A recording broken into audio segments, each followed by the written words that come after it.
Then is Amachree. Mr. Amachree, thank you for joining us on TVC News at 7. Good evening. Indeed. What do you think is responsible for the spate in kidnappings and abductions, the way we've seen it increase in the past few months? Thank you for that question, and thank you for having me.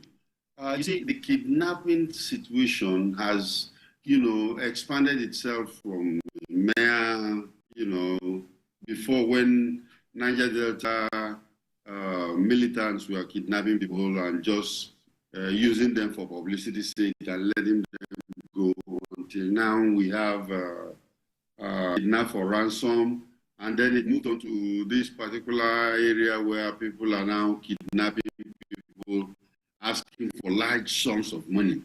And then in those days, they don't use to kill them, but now they will even kill the person and continue negotiating. So we've come to a gamut of it, and I think it happened like this because we did not face it properly.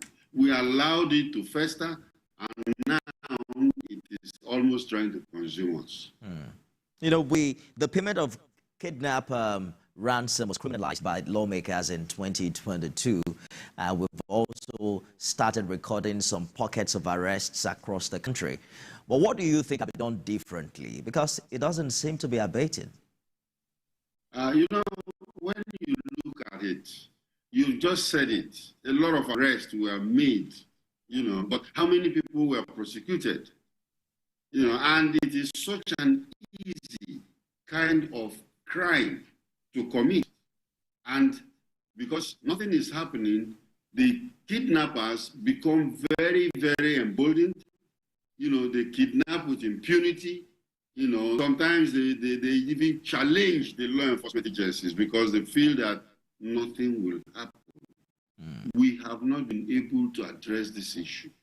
We don't have a kidnap response team that can respond in 15 minutes across the country. We try to strengthen the police.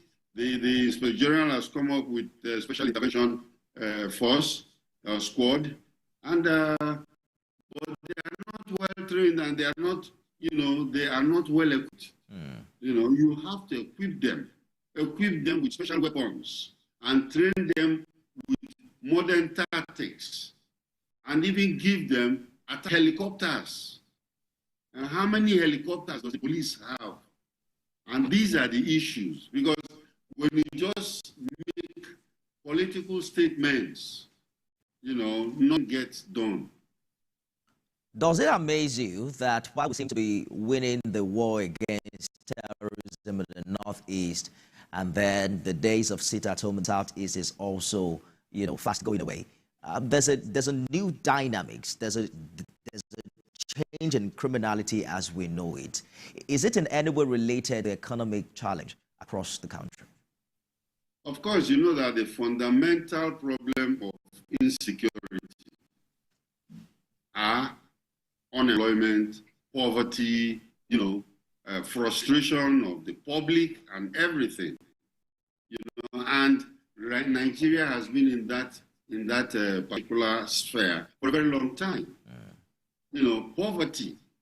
People, how can you kidnap somebody who have not worked for a long time, and then you're asking him to bring 100 million, or you kidnap NYSC members? Where are they going to get the money? So you find out that people are so frustrated that they are ready to commit all kinds of crime. Remember, the graduates have an open mind.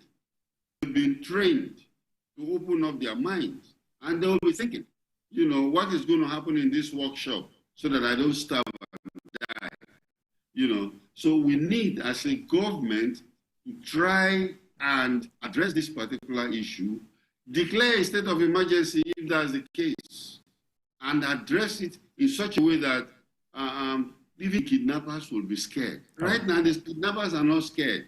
They are waiting for government to come. Interesting days ahead. We're hoping that all of the plans and actions of government will, pay off in the coming days.